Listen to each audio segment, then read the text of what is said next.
الله يسعدك. واشهد ان سيدنا محمدا صلى الله عليه وسلم عبده ورسوله ونشهد انه بلغ الرساله وادى الامانه ونصح الامه. اللهم صل وسلم وبارك عليه وعلى اله وصحبه اجمعين. اما بعد فيا ايها المسلمون، لكل امه من الامم عيد يعود عليهم في يوم معلوم، وعيدنا نحن المسلمون عيد الاضحى وعيد الفطر.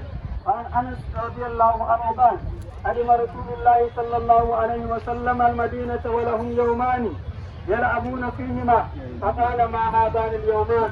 قالوا: كنا نلعب فيهما في الجاهليه. فقال رسول الله صلى الله عليه وسلم: ان الله قد ابدلكم بهما خيرا منهما، يوم الاضحى ويوم